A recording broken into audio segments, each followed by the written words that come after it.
As we discussed, Jeffrey Epstein is sitting in a New York jail, accused of running a sex trafficking ring and sexually abusing dozens of young girls.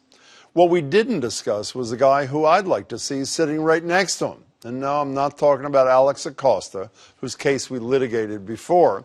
I'm talking about Manhattan District Attorney Cyrus Vance, a guy who's supposed to hold criminals accountable and keep the public safe, but apparently makes some well-connected exceptions. Exhibit A, Jeffrey Epstein. The one real sort of punishment this guy got from Alex Acosta was that he had to register as a sex offender.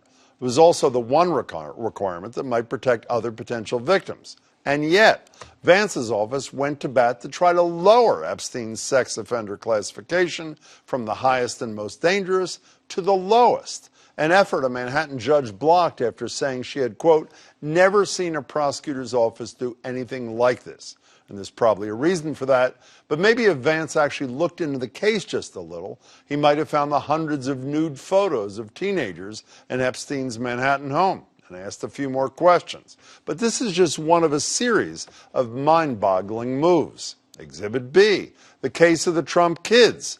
Back in 2008, Vance opted not to bring charges against Ivanka and Don Jr., who lied to investors and told them they had sold 60% of the condos in a new Trump building when they really only sold 15%. The pair even discussed their scam in emails to each other and a broker, which DA Vance had at his disposal. Of course, the $25,000 that Trump's lawyer donated to the DA a few months earlier may have muddied the waters a bit. And while Vance did return that check, he graciously accepted another for $32,000 from the same attorney just a month after the case was dropped. A coincidence, I am sure. Then there's Exhibit C, Harvey Weinstein, whose lawyer also coincidentally happened to give Vance a $10,000 donation just a few months before his case was dropped, despite an audio recording of him essentially admitting he groped the woman in question. And finally, we have Exhibit D, the Sung family, whose lawyer donated nothing to the Vance campaign and were the owners of the only U.S. bank that was criminally charged in the 2008 subprime mortgage disaster.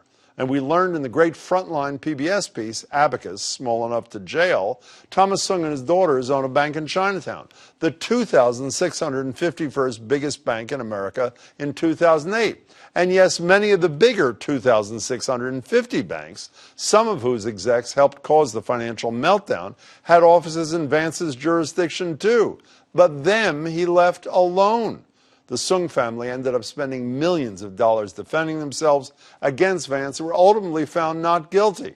But I'd argue the same does not appear to be true for the man who brought those charges.